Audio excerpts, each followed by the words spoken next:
শুভেন্দু অধিকারীর গড়ে গেরুয়া কোন্দল।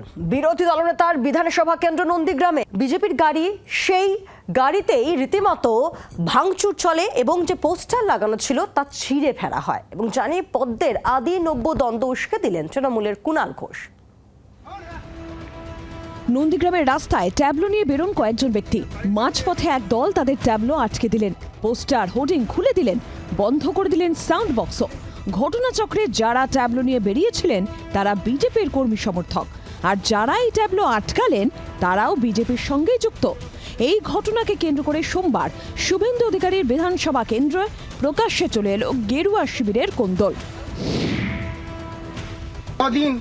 বিজেপি ভারতীয় জনতা পার্টি যতদিন ভালো মন্দ না চলবে, সবাই তাহলে মন্ডল কমিটি না বটকৃষ্ণ মিটিং রাখবে, মন্ডল না ভালো মন্দ চললে, সমস্ত সিস্টেম না মেনটেন করলে 9 নম্বরে বিজেপির কোনো প্রোগ্রামই হবে না।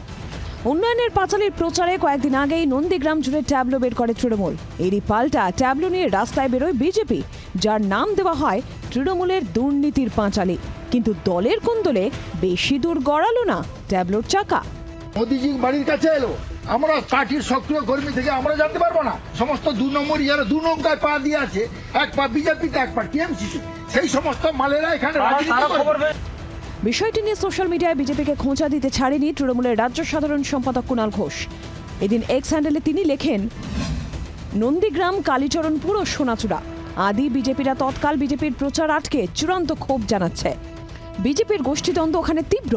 পঞ্চায়েত ভোটে জেলা পরিষদ আসনে তৃণমূল যে 10,400-রও বেশি ভোটের লিড ছিল সেটা বাড়ানোর সুযোগ আছে এবার। রবিবারে শুভেন্দুর গড়ে সমবায় নির্বাচনে বড় সাফল্য পেয়েছে তৃণমূল। নন্দীগ্রাম 2 ব্লকের আমদাবাদ সমবায় সমিতির ভোটে বিজেপিকে 12-0 ভোটে হারিয়েছে জোড়াফুল শিবির। যে সাফল্যের কৃতিত্ব এলাকায় অভিষেক বন্দ্যোপাধ্যায়ের উদ্যোগে শুরু হওয়া সেবাশ্রয় প্রকল্পকে দিচ্ছে জেলা তৃণমূলের নেতারা। এই পরিস্থিতিতে দলের ট্যাবলো নিয়ে দুপক্ষের আকচাকচি অস্বস্তি বাড়ালো বিজেপির। কিরণ মান্নার রিপোর্ট, জি 24 ঘন্টা।